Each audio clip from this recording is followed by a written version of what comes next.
Assalamualaikum warahmatullahi wabarakatuh. Bismillahirrahmanirrahim. Alhamdulillahirabbil alamin.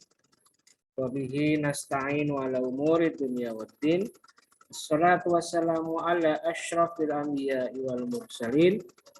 Sayyidina wa maulana Muhammadin wa ala alihi wa sahbihi ajmain. Rabbi syrah li sadri wa yassir li amri wahlul 'uqdatam min lisani yafqahu qawli, amma ba'du. Baik, perkuliahan hari ini kita buka bersama-sama dengan membaca lafaz basmalah. Bismillahirrahmanirrahim. Baik, hari ini sebenarnya bukan hari ini ya. Sekarang hari ini tanggal, kalau aslinya ya, sekarang sudah tanggal 11 ya. 11 Desember.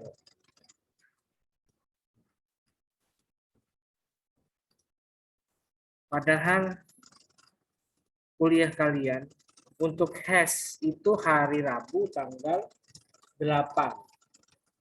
Dan HKI itu hari Kamis tanggal 9. Ya, itu aslinya. Kenapa baru saya rekam hari Sabtu ini tanggal 11? Satu, karena saya kebetulan pada hari Rabu itu ada di Yogyakarta. Sedang ada kegiatan, ada acara. Sehingga dengan terpaksa semua kegiatan saya schedule ulang. Karena bertabrakan dengan kegiatan saya di Yogyakarta. Dan yang kedua, setelah pulang dari Yogyakarta, semua keluarga saya yang ikut ke Jogja sakit. Orang batu tepar, ngeblak semua. Jadi anak saya, istri saya semua ngeblak. Akhirnya saya fokus merawat mereka. Dan sekarang sudah mendingan. Hari Sabtu ini sudah mendingan. Walaupun kadang ada yang masih lemas gitu. Dan saya baru bisa merekam video hari ini. Ya, sekali lagi saya mohon maaf, di luar ekspektasi saya dan juga kalian, terpaksa video ini baru bisa di launch, bisa dirilis pada hari ini, hari Sabtu. Mohon maaf sekali lagi. Dan kebetulan juga semuanya langsung saya buka ini. Semua kelas. Fikih Munakahat HES A, B, C plus HKI C dan D. Semester 3 semua. Itu terpaksa saya jadikan satu. Video ini saya pakai untuk semua kelas. 5 kelas. HES-nya 3, HKI-nya 2. Jadi ya supaya menghemat waktu juga sehingga saya harus buat video ini saja, cukuplah, tidak usah banyak-banyak. Dan saya mohon maaf atas keteledoran saya, keterlambatan saya sehingga perkuliahan ini tidak berlangsung sesuai dengan jadwal dan baru bisa sekarang ini. Tapi saya berharap mudah-mudahan meskipun tidak sesuai dengan jadwal, semangatnya tetap sama, spiritnya sama, ghirohnya sama. Sama-sama mencari pengetahuan di bidang fikih munakahat. Baik, kebetulan materinya sama untuk HKI CD dan HES ABC sehingga langsung addressnya samain, semuanya sama. Oke, baik. Untuk kali ini kita masuk ke materi tentang putusnya perceraian putusnya pernikahan karena putusan hakim. Putusnya perceraian karena putusan hakim atau putusan pengadilan. Oke, baik. Saya akan tampilkan modul saya ini. Ya. Ini ya. Oh, bukan putusan hakim, tapi proses hukum. Ya. Putusnya pernikahan karena proses hukum. Ada 3 sub atau bahan kajian yang akan kita pelajari pada hari ini. Yang pertama, ini dia ya. Nah, jadi pengertian dan prosedur zihar. Itu satu. Yang kedua, pengertian dan prosedur ilah. Dan yang ketiga, pengertian dan prosedur li'an. Jadi pertama zihar, kedua ilah, dan ketiga li'an. Sebenarnya sebenarnya putusnya perkawinan karena prosedur hukum itu bukan cuma ini saja. Ya, perlu diperhatikan, perlu diberikan catatan bahwa putusnya perkawinan karena proses hukum sebenarnya dalam konteks modern atau dalam konteks hukum positif bukan cuma yang tiga ini, zihar, ilah, li'an. Sebenarnya juga talak, khulu yang sudah kita pelajari kemarin itu juga bagian dari proses hukum. Apalagi sekarang ya, hampir bahkan semuanya ya, semua peradilan mengatur, peradilan baik peradilan di Indonesia, misalnya peradilan agama maupun mahkamah syariat di Aceh, ataupun di negara-negara lain, di negara-negara mayoritas penduduknya Muslim atau mungkin negara yang berpaham berideologi Islam, itu semuanya ada peradilan dan semuanya berwenang mengatur dan memutuskan perkara-perkara di bidang ini tadi, ilah, zihar, li'an, dan juga talak dan cerai atau khulu.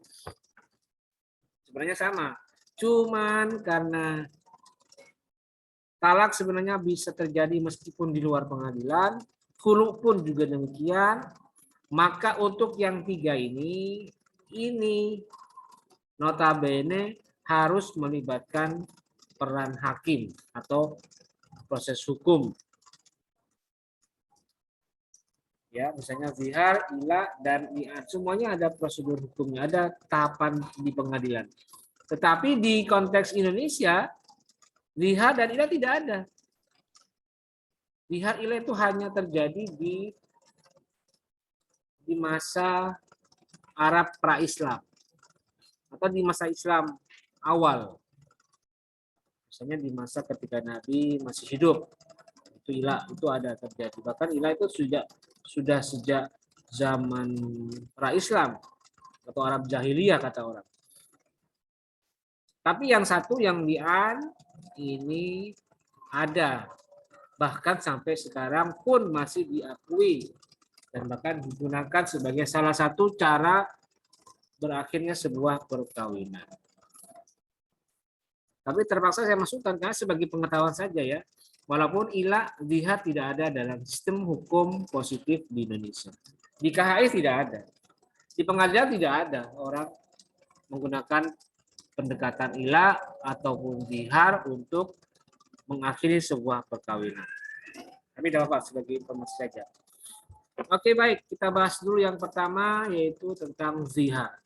Apa itu zihar? Ini pengertiannya.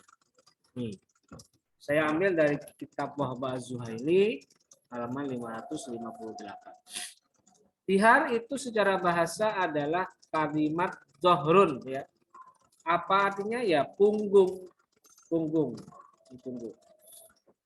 Mustaqun min qauli rajuli diambil dari ucapan seorang laki-laki idza dhahara imra'atahu, yang dia mencoba menzihar istrinya. Bagaimana katanya? Anti alayya ka zahri ummi. Kata laki-laki itu, kamu bagiku seperti punggung ibuku. Nah, wakana tolakon fil jahiliyah. Kalimat ini itu dianggap talak di masa Arab jahiliyah, di masa pra-Islam. Jadi kalau ada seorang lelaki yang mengucapkan, kamu tuh kayak seperti, kamu tuh punyanya seperti punggung ibuku. Badan kamu tuh seperti badan ibuku lah, gitu ya. Nah, itu dianggap talak oleh masyarakat Arab jahiliyah atau masyarakat Arab pra-Islam. Wa kanu wa yuqalu, dan dikatakan kanu fil jahiliyati idza kariha ahaduhum imra'atahu. Jadi kalimat itu juga disebutkan untuk menunjukkan ketidaksukaannya kepada sang istri. Jadi bukan dengan bercanda, tapi dengan keseriusan. Dan bahkan keseriusannya ditunjukkan dalam bentuk ketidaksukaan dia kepada sang istri. Jadi seperti itu ya, ini pengertian dari segi bahasa. Sedangkan pengertian secara syara atau secara istilah itu apa? Wal dhiharu syar'an, dhihar secara syara adalah huwa ayyish yushabbihar rajulu zaujatahu bi imra'atin muharramatin alaihi alat ta'bidi, yaitu menyerupakannya seorang laki-laki zaujatahu kepada istrinya, diserupakan dengan apa? Dengan perempuan muharramatin yang diharamkan untuk dinikahi alat ta'bidi untuk selamanya. Jadi penyerupaannya itu dipadankan dengan orang yang jadi mahramnya, misalnya ibu, saudara kandung, terutama yang paling besar adalah ibunya.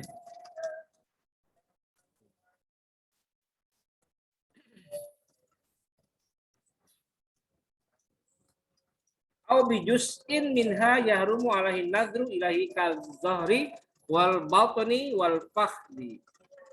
Atau juga digunakan keharamannya itu misalnya dengan bagian dari perempuan tadi untuk dilihat, an-nadru ilaihi, yang haram dilihat. Misalnya kal-zahri, seperti punggung. Jadi perumpamannya itu dengan menyerupakannya istri dengan bagian tubuh perempuan yang haram dilihat. Misalnya dhahrun, punggung, wal batni, perut, wal fakhdi, dan paha. Gitu ya. Itu juga bagian dari pengertian zihar.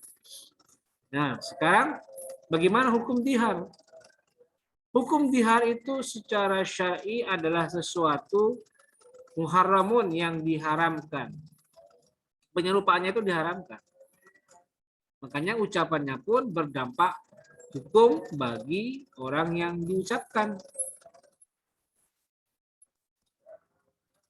Gitu ya. Seperti firman Allah Al-Mujadilah ayat 2 disebutkan, walinahum layakulunna mungkaran minal qauli wazura. Sesungguhnya mereka benar-benar mengucapkan suatu perkataan yang mungkar dan dusta. Maksudnya apa? Ma'nahu anna zaujata laisat kal ummi fit tahrim, bahwa sesungguhnya istri bukan seperti ibu yang diharamkan. Kalau ibu kan diharamkan menikah. Tetapi istri disamakan, berarti apa?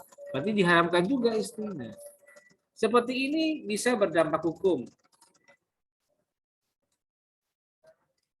Jadi tidak boleh sebenarnya. Kalau ada, langsung terjadi talak. Nah, sekarang rukun dan syarat zihar itu apa saja? Ruknul zihari indal Hanafiyah, menurut Hanafiyah, zihar itu adalah wal lafdu ad-dalu ala zihar, yaitu kalimat yang menunjukkan atas zihar.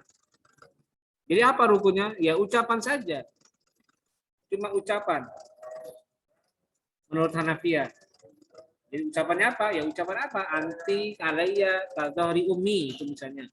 Itu zihar, rukun zihar, ucapannya.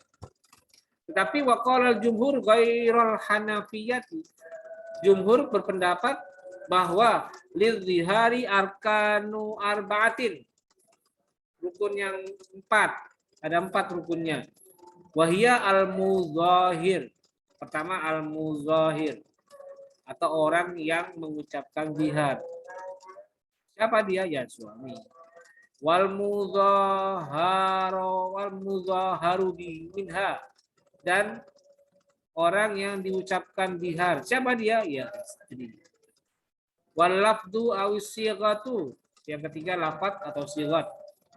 Wal musyabbah bihi, atau perkara. Yang kelima adalah perkara yang diserupakan. Itu rukun zihar.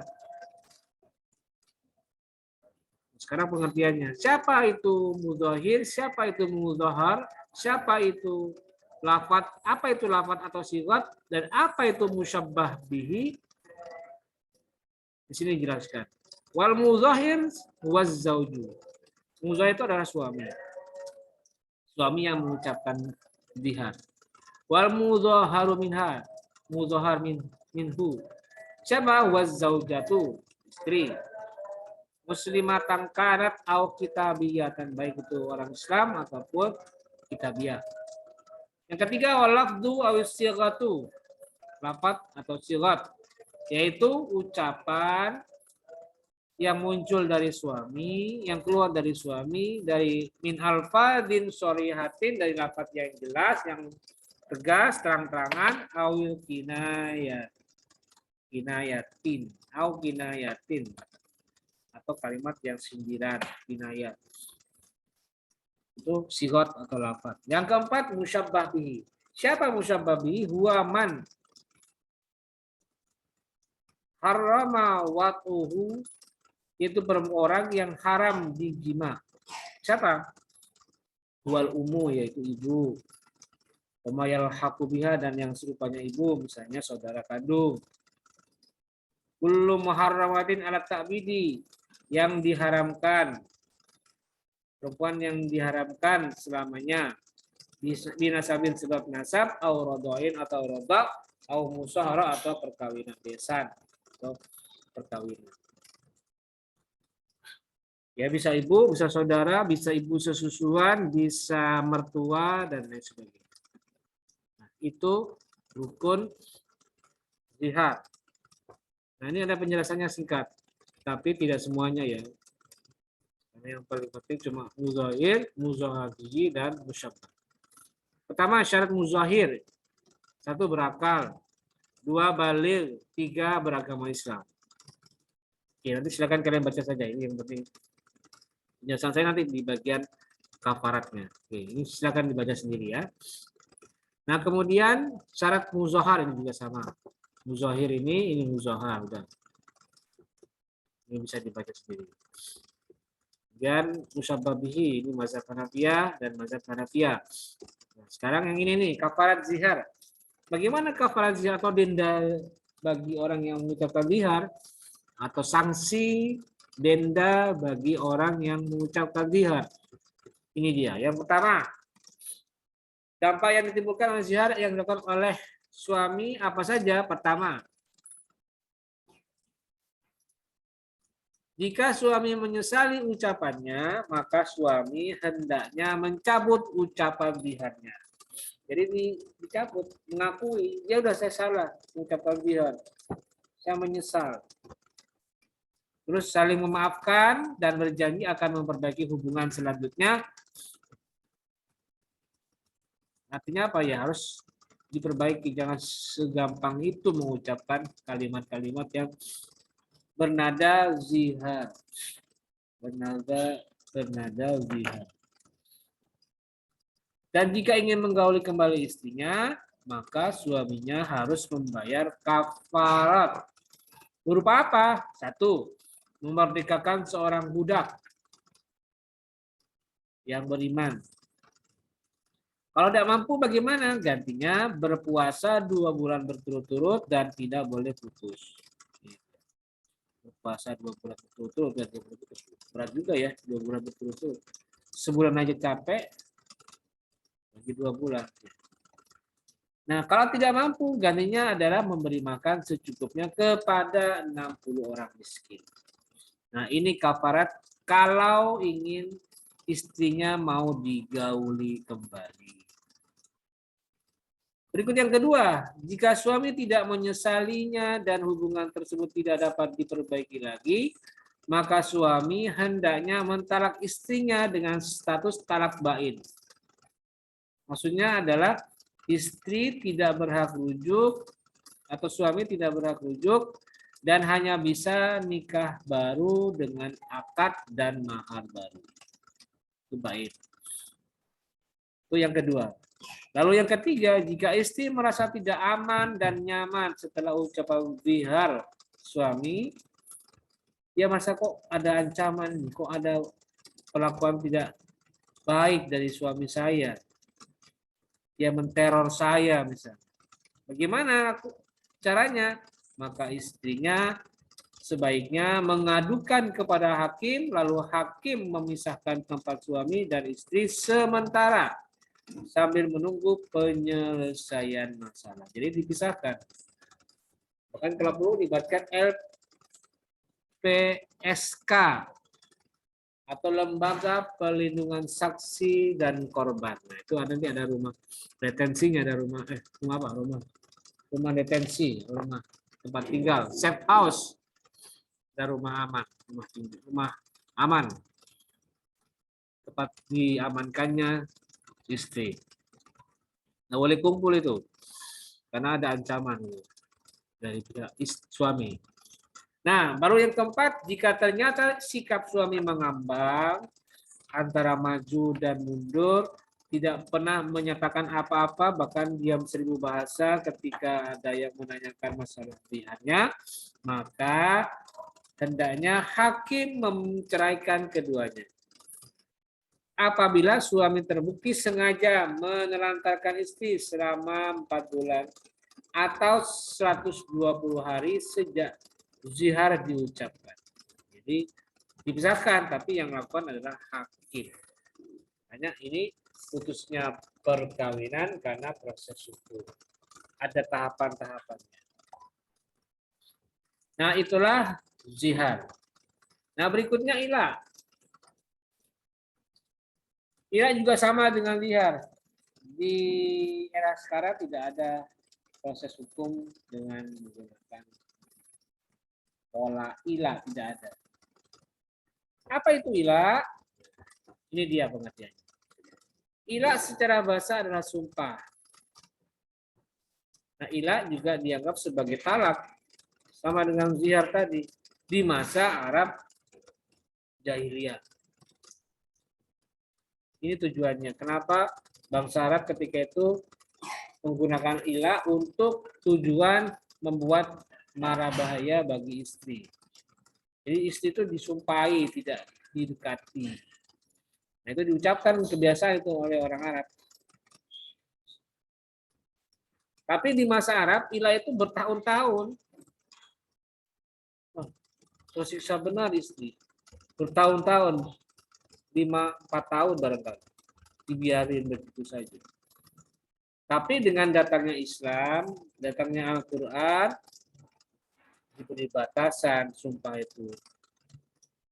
Kemudian datang Islam dengan mengubah dan menjadikannya sumpah dengan paling lama masanya 4 bulan. Nah, diubah. Ya, 4 bulan. Dan kalau suaminya kembali kepada istrinya, ya dibayar, wajib bayar kafarat. Kafarat sumpah. Apa itu? Berikutnya dari hukum ilah. Ini dia. Surat Al-Baqarah ayat 226.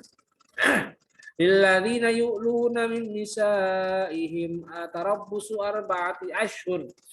Arba'ati ashhur.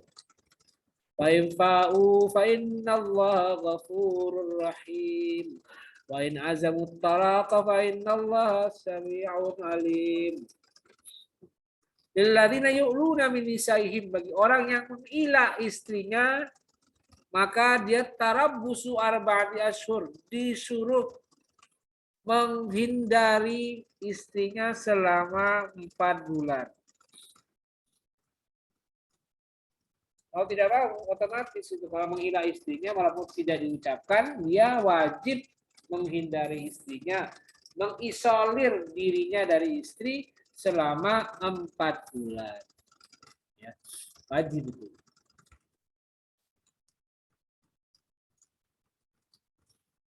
Ya, itu surat Al-Baqarah ayat 226.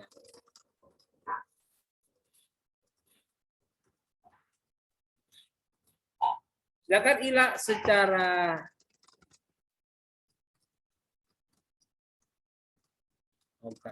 ini ya. Ilah yang dilakukan secara ilah itu haram menurut jumhur ulama lil idai, karena dia menyakiti istri. Waliyanahu yaminun ala tarki wajibin, karena ilah itu merupakan sumpah dengan tujuan ala tarki wajibin, untuk meninggalkan kewajiban suami. Wa makruhun tahriman, dan makruhnya bersifat tahrim indal Hanafiyah, menurut Hanafiyah. Al-ilah syar'an, ilah secara syariat, secara syara itu al-halfu billahi ta'ala au bisifatin min sifatihi au binadrin au ta'liqi talakin ala tarki kurbanin zaujatihi muddatan makhsusatan. Ilah itu adalah sumpah al-halfu billahi dengan nama Allah, atau bisifatin dengan sifat dari sifat-sifatnya Allah, au binadrin atau dengan nazar, atau dengan ucapan nazar. Misalnya kalau saya bisa berhasil mendapatkan tempat itu, maka saya pasti akan menghindari istri saya selama 5 bulan. Saya bersumpah. Kalau bisa mendapatkan itu, maka saya pasti akan mengilah istri saya. Saya pasti akan menghindari, saya akan biarkan istri saya tidak diapa-apai selama 5 bulan. Itu juga ilah dengan sumpah. Au ta'liqi talak, atau dengan ta'liq talak, menggantungkan talak pada sesuatu. Itu juga ilah. Tapi itu hadza ta'riful Hanafiyah, ini pengertiannya Hanafiyah. Kalau jumhur ya dengan lil idza, dengan niat menyakiti, dengan rasa benci, dengan rasa emosi dan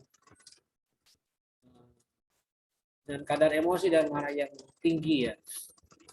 Bukan main-main, serius. Nah,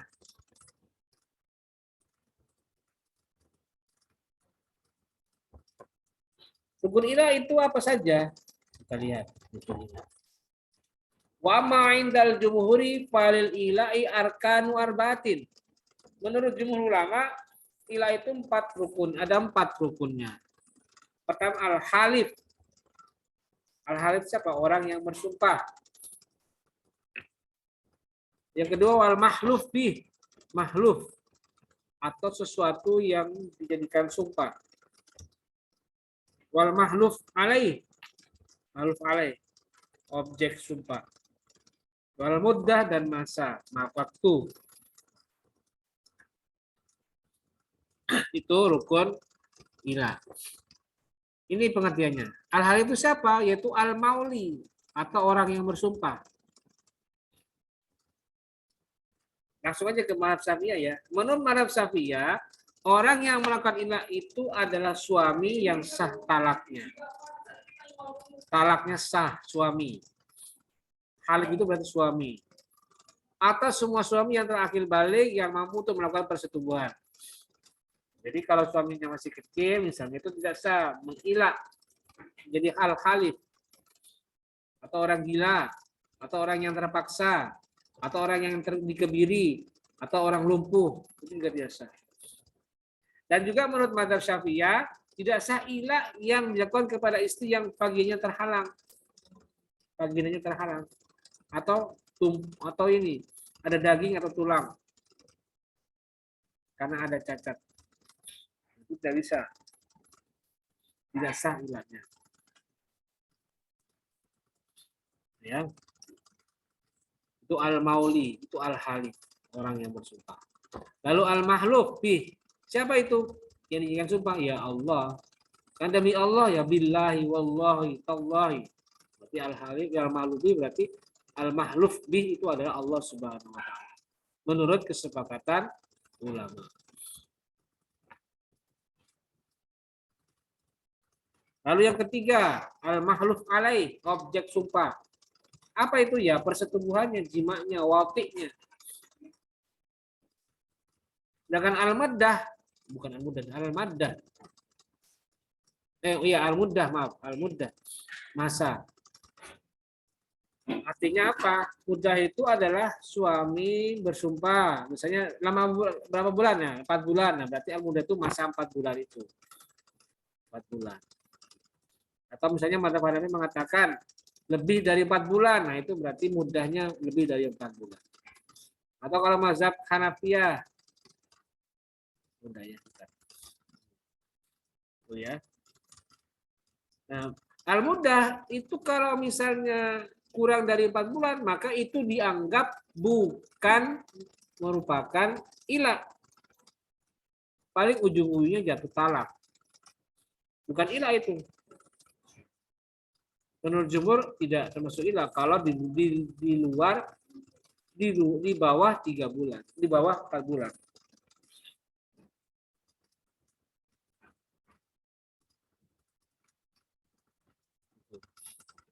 Nah, sedangkan berikutnya dampak ilah. Nah, ini dia dampak ilahnya. Maksudnya apa ya? Konsekuensi yang terjadi jika seorang mengucapkan ilah kepada istrinya. Ini dia. Yang pertama, suami wajib menjauhi istrinya selama 4 bulan. Wajib. Baik itu diucapkan atau tidak, maka jatuh hukum kepada dia yang mengucapkan ilah itu mengisolir dirinya dari istrinya selama 4 bulan. Karena ada ayat dalam surat Al-Baqarah ayat 226 yang menyebutkan seperti tadi itu ya. Lilladzina yu'luna min nisaihim tarabbusu arba'ati asyhur. Fa in fa'u fa innallaha ghafurur rahim. Kepada orang-orang yang mengilah istrinya diberi masa penangguhan 4 bulan. Artinya apa? Tidak boleh mendekati istrinya, tidak boleh menggauli istrinya selama 4 bulan. Fa'infa'u, maka jika mereka kembali, maksudnya kembali kepada istrinya, fa'innallaha ghafurur rahim, maka Allah sesungguhnya Maha Pengampun lagi Maha Penyayang. Nah, kenapa harus menjauhi istrinya? Ya tujuannya agar suami merasakan kerinduan. Agar menimbulkan kerinduan pada diri suami kepada sang istri. Dan dari kerinduan itulah nanti dia akan muncul penyesalan. Dan dia menyesali ucapannya. Dan lalu memperbaiki diri. Ya, itu yang pertama. Nah, yang kedua adalah jika ingin kembali, maka suami wajib membayar kafarat sumpah berupa menjamu atau menjamin makan 10 orang miskin. Dikasih makan 10 orang. Atau memberi pakaian kepada 10 orang miskin. Dikasih makan. Diberikan baju, dikasih makan ya, bukan dikasih makan. Memberi pakaian, memberi pakaian kepada 10 orang miskin ya, diberikan baju, diberikan celana, diberikan sarung untuk 10 orang miskin. Atau memerdekakan seorang budak. Atau berpuasa selama 3 hari berturut-turut. Ini ayatnya, surat Al-Maidah ayat 89. Dan yang ketiga, jika selama 4 bulan itu tidak ada perubahan atau suami tetap merasakan kebencian kepada istrinya, maka suami dapat menjatuhkan talak. Atau sebaliknya, istri mengadu kepada hakim dan yang memutuskan perceraian itu adalah hakim. Ya. Itu dampak hukum ilah. Pertama membayar kafarat, menyesali ucapannya dan di tarabus, di isolasi 4 bulan. Kemudian yang kedua membayar kafarat. Baru yang ketiga, jika ada perselisihan yang berkelanjutan, maka hakim yang mengambil peran untuk menceraikan. Itu dia. Itu ilah. Nah, sekarang yang terakhir li'an. Nah, li'an ini yang ada di hukum positif di Indonesia, di pengadilan agama sering terjadi, muncul perkaranya. Definisi silakan kalian baca ya. Bisa kalian baca sendiri. Intinya li'an itu adalah sumpah serapah suami kepada istri dengan tidak mengakui anak yang dikandung adalah hasil dari pernikahan mereka. Maaf, misalnya suaminya pergi ke luar kota selama 3 bulan. 3 bulan, pulang lagi ke rumahnya, istrinya ngomong, "Mas, aku hamil." Alhamdulillah, senang sekali suami. Berapa bulan? Udah 4 bulan. Kaget dia. Perasaan saya perlu gini 3 bulan. Kok sudah hamil 4 bulan, mau jalan 5? Aneh ini. Pasti ini istri saya selingkuh, kata. Akhirnya dia bilang, saya tidak mau mengakui anak dalam kandungan. Kamu saya cerai, kamu saya lian, saya sumpah. Dengan menyebut nama Allah. Nah, itulah lian. Tidak mengakui hasil perkawinan, hasil bayi yang lahir itu sebagai anaknya. Atau istri dituduh berbuat zina dengan laki-laki lain. Oke. Langsung lihat ke bagian yang KHI ya. Oke, kita lihat. Ini nanti bisa kalian baca sendiri. Ini juga sama dengan lian. Nah, sekarang ini kita lihat lian dalam KHI.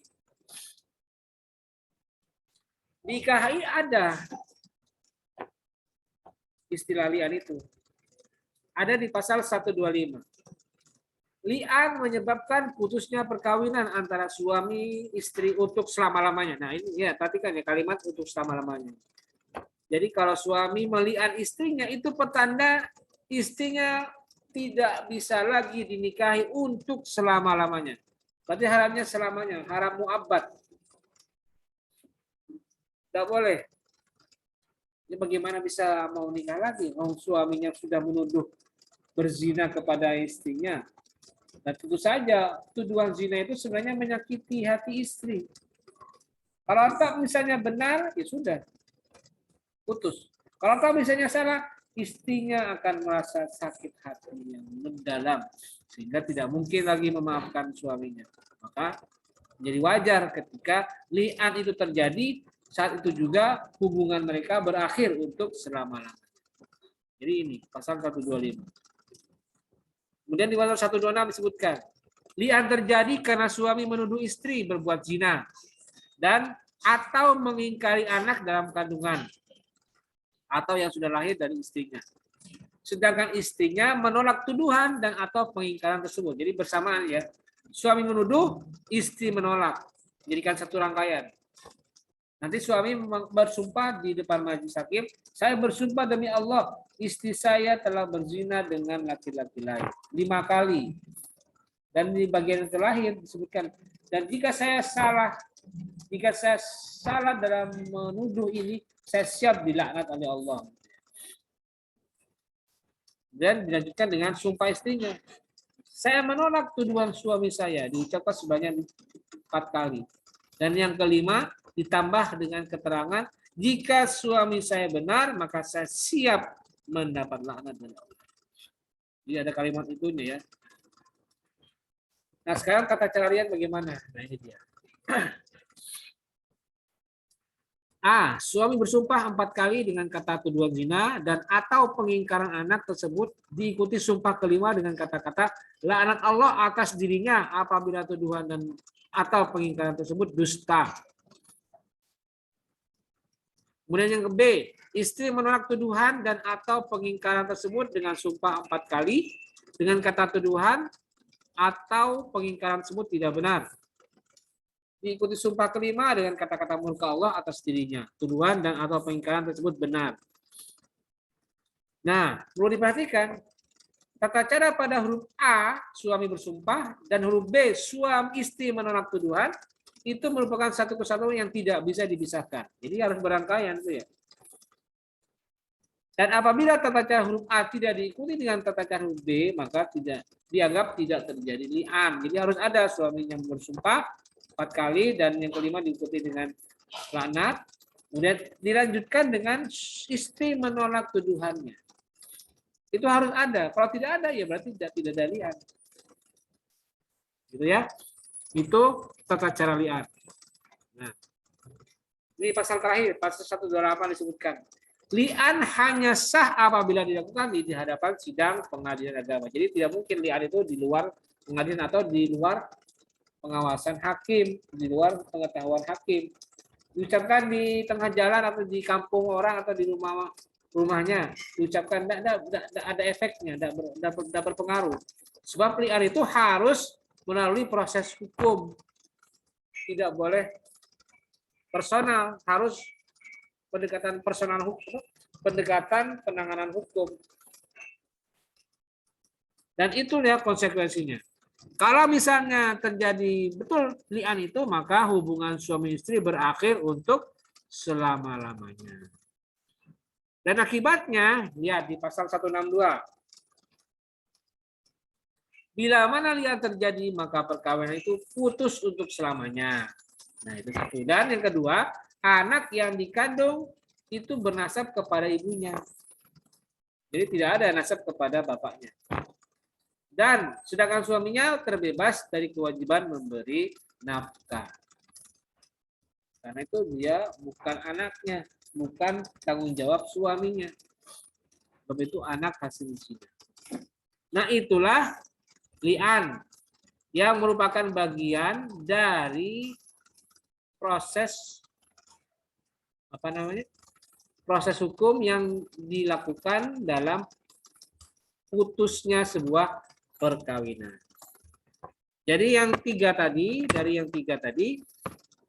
satu yang ada aturannya di dalam hukum positif di Indonesia yaitu li'an, sedangkan yang dua ila dan zihar itu tidak ada aturannya dalam hukum positif di Indonesia, sehingga tidak diterapkan. Sebab ila zihar itu paling aktual terjadi di masa Arab jahiliyah. Itu ya pendapatnya Bapak Zuhaili ya. Tadi di atas disebutkan hanya ada di masa Arab jahiliyah. Di Tunisia juga tidak ada, di Mesir juga nggak ada itu. Di negara-negara lain tidak ada ila zihar. Itu ulah atau tindakannya orang Arab jahiliyah saja itu, yang masih mempraktekkan, yang biasa mengucapkan ucapan-ucapan yang aneh. Zihar, menyamakan punggung istri dengan punggung ibunya. Ya kalau cuma bercanda tidak masalah, tidak ada efek apa-apa. Tapi ini dengan amarah, dengan emosi. Begitu juga ilah, bersumpah tidak akan mendekati istri selama 10 bulan. Wah, itu juga aneh. Oke, baik, saya kira itu aja penjelasan saya untuk mata kuliah fikih munakahat ini. Semoga bisa memberikan pemahaman kepada kalian dan kalian bisa mengamalkan dan mungkin mempraktekkan. Khususnya bagi para calon hakim yang nanti perlu lebih mengembangkan lebih lanjut pengetahuan ini di bidang li'an terutama ya, karena ini sering menjadi perselisihan di tengah masyarakat. Jadi mereka mengajukan permohonan gugat cerai. Karena apa? Karena perbuatan zina yang dilakukan oleh suami atau istri. Ada cerai gugat, ada cerai talak, atau mungkin cerai-cerai yang lain.